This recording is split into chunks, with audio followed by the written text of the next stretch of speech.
A wasted youth. Time just passing by. Out of my control. Out of my ability to do anything about it. That's how I feel. That's how being 25, almost being 26, feels like.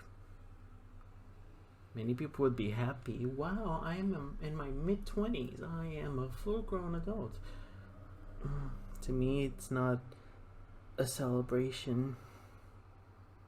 It's another reminder of how I had years of my life taken away from me. And every day, I just mourn those years lost. I mourn every day, every week, every month, and every year that I've lost. A wasted youth, really. And I think that's probably how a lot of people feel who either have had to live with like abusive family, or basically with someone that kept them away from being able to live.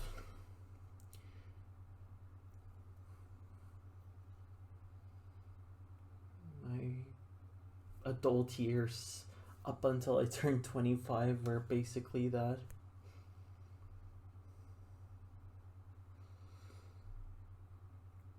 I was forced to do hard labor for my parents, and have to put up with their abuse with no reward or whatever.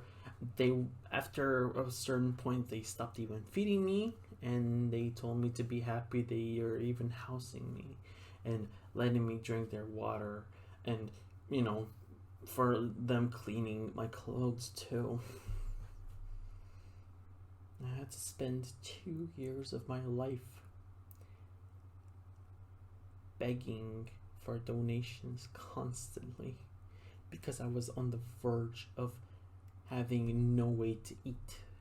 Some days I was so anxious and so scared of basically losing the remaining money I had and ending up broke and being unable to feed myself. So some days I would just skip one day, eat the other, just so I could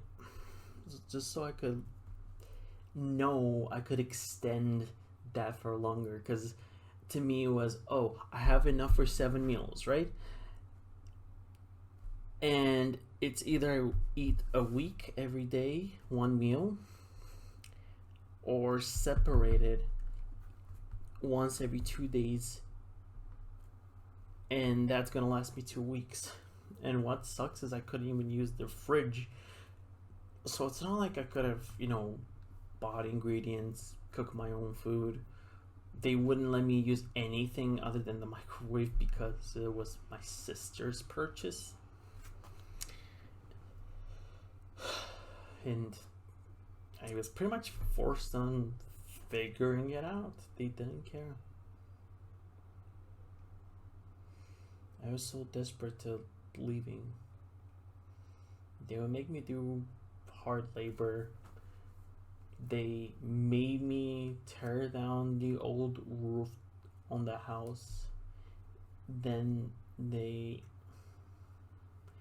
made me renovate multiple rooms, and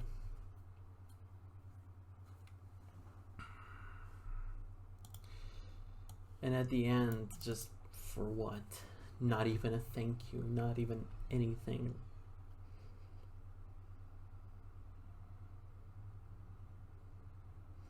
And that's how years of my life have been. I basically wasted half of my 20s like that. I'm 25, almost 26. I look at people who are, what, 20, 21, 22, and I compare myself to them and I realize I have not lived even half of the experiences they have.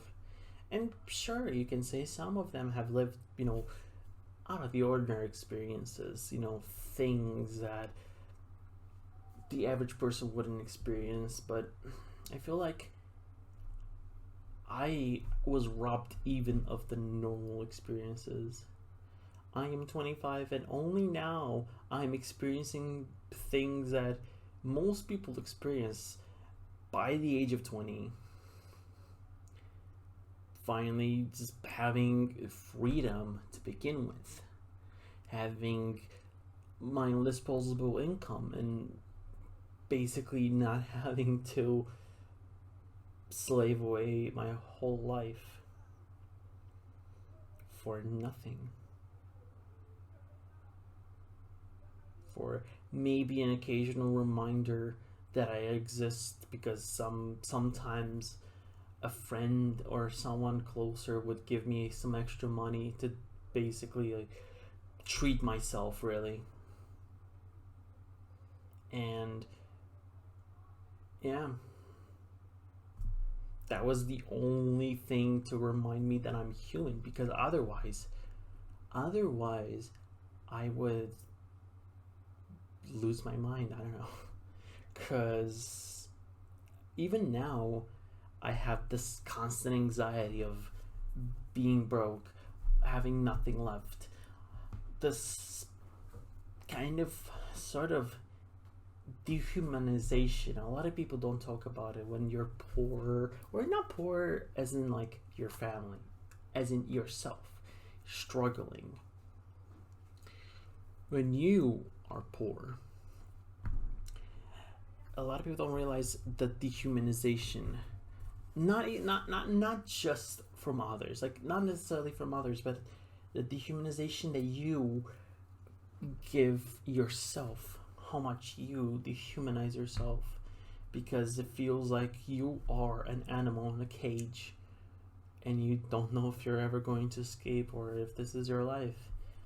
You're just going to live for the next 50 years being an animal in a cage, and then, I don't know, they'll put you down or they'll send you out to some like wilderness where you won't know what to do because you lived your whole life being a caged animal, that life outside of the cage is too terrifying. But now I'm free. And even so, it feels like now I'm putting myself in another cage, I guess. It's more so, I feel like I aged out of being able to live my life as a young adult because of, I guess, societal expectations. Because when you're 25, 26, basically you're midway between 20s and 30s, even, you're kind of expected to already have it together. Nobody tells you how, everyone just expects you to. So I'm sure that people who haven't had my situation also struggle with this. This isn't just a me thing. This is probably an everyone thing, especially with COVID kind of kicking everyone's asses. But the point is that it's scary. It's actually scary because I finally have the option to live life, but I feel like I can't, or not that I can't, more so that like part of me doesn't allow me to. It's this idea of I feel bad. Like, do I deserve this? Do I deserve living this life? Do I deserve to be free? It's this kind of like part where your psyche is so fucked that you're trying to put yourself back in the cage without, like, sometimes even being aware of it, when you try to snap out of it, but it's very hard. It is very hard. It's probably why victims of abusive relationships or just victims of abuse in general, they don't leave their partners, or um they don't do anything about it, and they kind of stay complacent because it's scary being in the situation, but not being in the situation is also terrifying because when shit becomes status quo, sometimes getting out of the status quo might be freeing, but it's so scary. I am glad I did take the step because I've been wanting to escape for years. Like, everyone who's close to me knows I've been waiting for that moment for so long, and yeah, I'm free, and I've been free for the better part of a year. But even then, there's still this lingering trauma, this kind of thing that exists and still devours me. And I think that that's probably going to take years to fully unlearn. It's basically,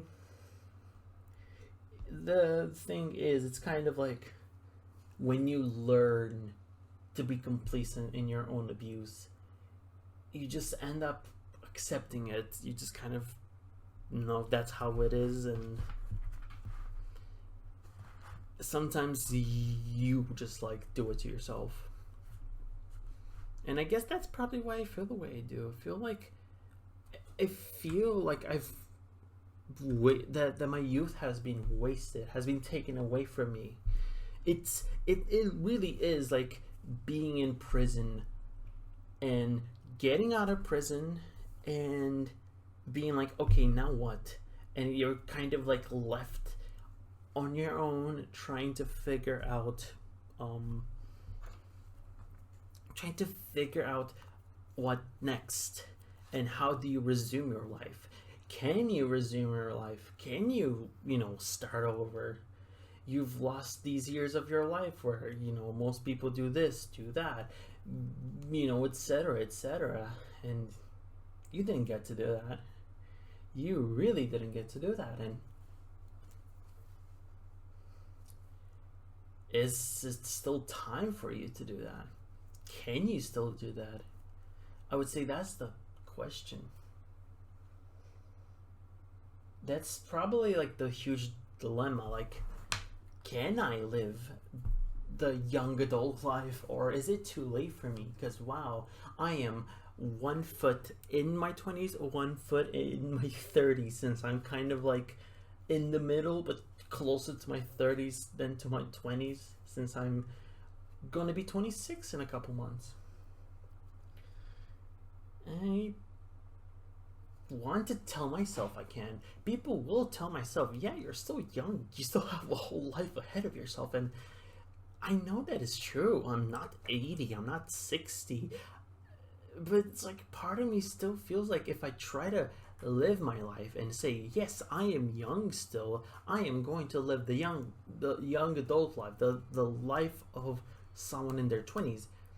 For some reason, part of me doesn't let me. Part of me doesn't allow me because part of me is still in that cage. Part of me is still with my basically has been brainwashed by my parents. Part of me feels much older. Part of me feels not 25, but 55. When you're if you're 55 and you're like doing things they're like associated with like 20 something, some people may look at you and say, yeah, maybe you shouldn't do that. You should kind of like, you should have grown out of it a while back. And I feel like that's kind of like the dilemma I have. Like, I want to live my life, but it's like, is it too late for me to live? Even if people say it's not too late, it's never too late, to me it feels like it is. To me it feels like my life has already been wasted away, and all I can do is just accept my fate. But accepting my fate is letting my parents win, which I don't want to do.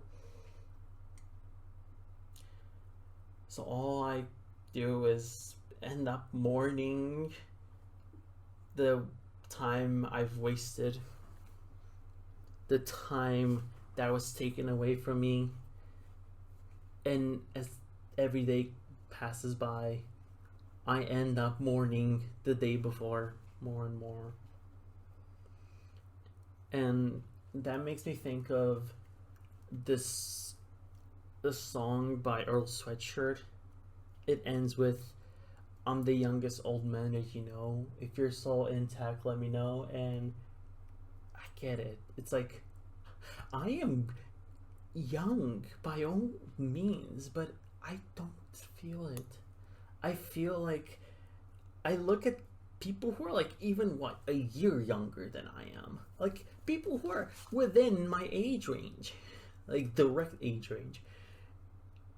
I look at them and they're like, yeah, that's a 20-something-year-old. I look at myself and I feel like I'm like 1 foot in the grave, not even 1 foot in my 30s.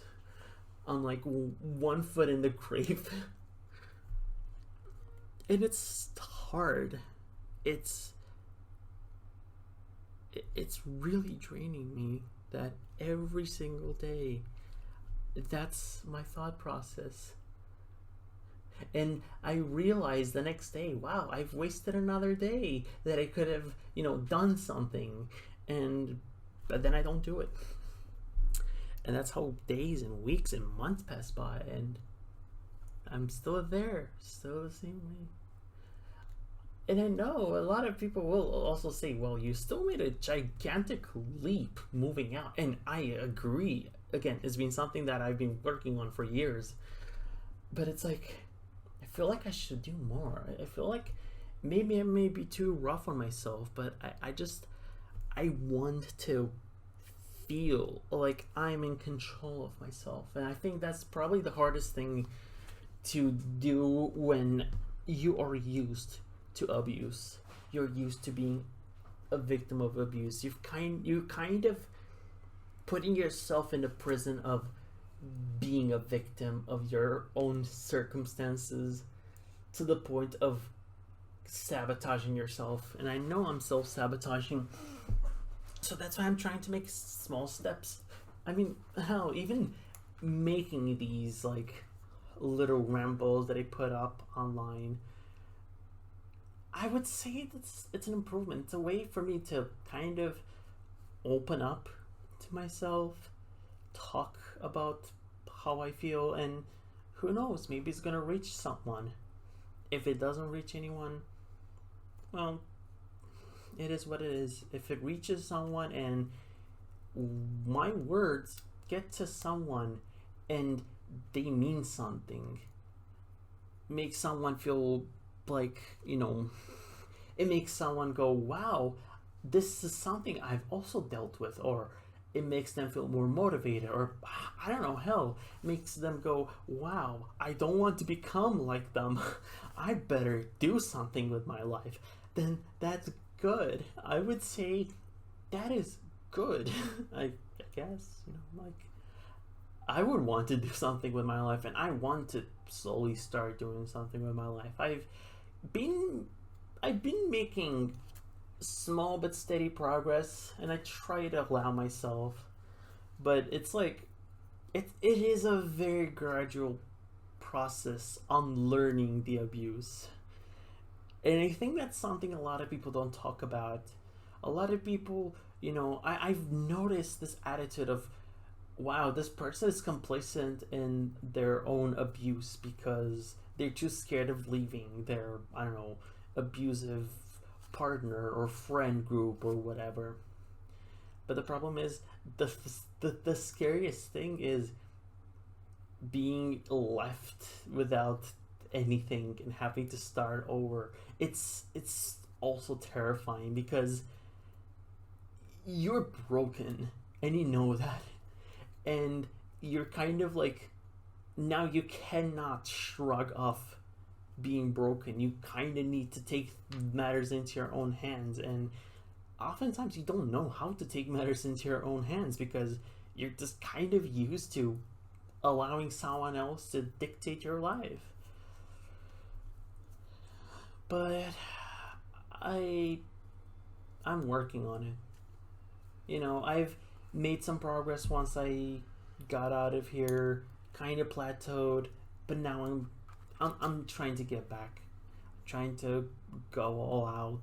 I'm trying to live my life. I'm trying to gain control of myself. And if you're in a similar situation, whoever you may be, to me, or even if you're still in that situation I was with my family, having years of your life taken away from you by people who don't even give a shit about you, and having very little in a matter of options, just know that it gets better. It may not be easy, and saying it's gonna be easy, just drilling outside, sorry, in saying it's gonna be easy would be a lie, honestly, to be completely honest. But I do believe it gets better. And I would say give yourself as much time as you need. Take your time. Don't make any rash decisions, because you might end up putting yourself in another cage if you're not careful. Or, I don't know, you could just do a lot of things out of, like, on a whim. Which is why my advice would be to take your time. Now you're free. And I guess just don't be like me. Like, I'm aware that I'm not that old, but it's like, I remember when, like, a thing my mom would tell me back when she was, like, when I was a kid, when she was in her early 40s or so, something like that, early 40s, late 30s, basically, she would say something like, oh, I am old, I am so old. And my sister would tell me and her that people were confusing her as just like her older sister, because she looked young and good. And one thing I remember she said in more recent times is that she wishes she took that to heart and didn't dismiss it, because now she's pushing 60. And yeah, she is actually old now. She is a grandma because of my siblings having their own kids and such.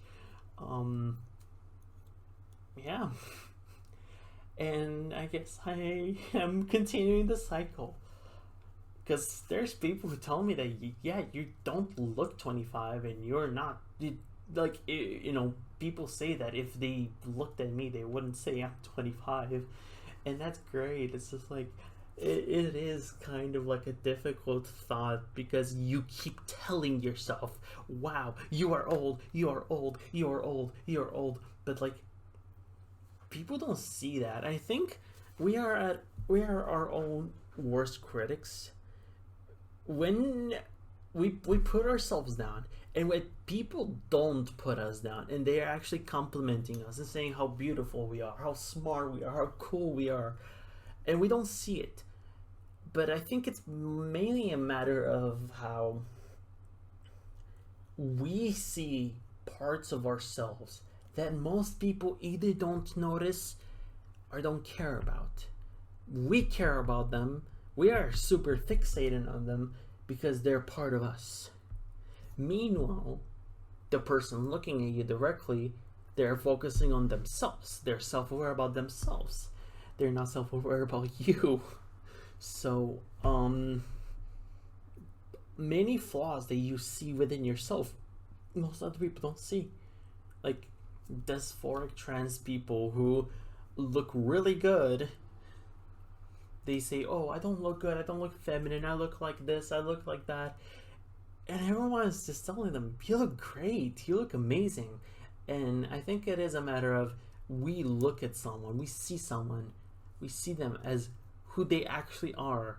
But the thing is, when you see yourself every day, you see every single little flaw.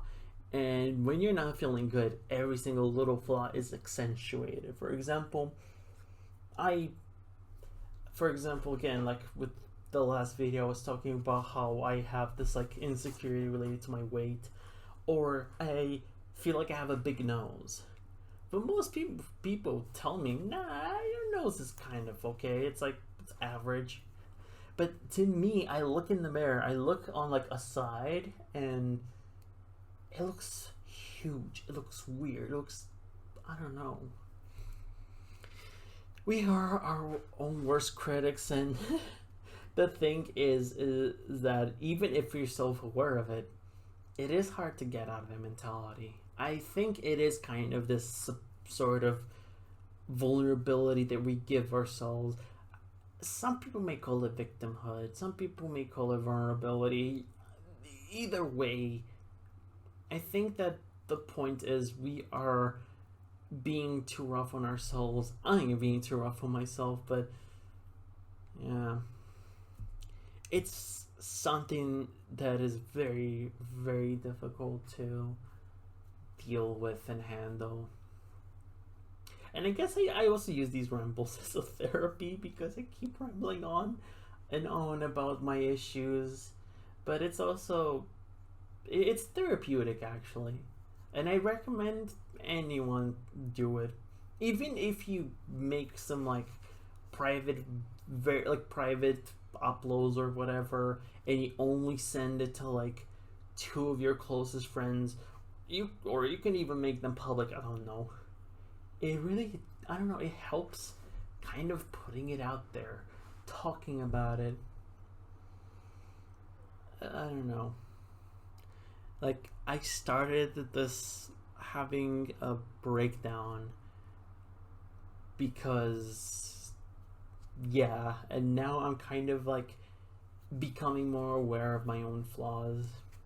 I am trying to live my life, but it's really hard when, you know, when there's something in your head telling you that you shouldn't do this because you're too old for it. It's kind of like, I would say a more lighthearted equivalent is you growing up never having watched cartoons in your whole life, right? But you know that they're for kids, and you're now an adult. You kind of want to watch cartoons, but at the same time, you feel bad for watching cartoons because you should have watched those cartoons when you were young, but you didn't get to do that. So I guess is it too late to indulge in cartoons? The answer is obviously no. Like, who cares?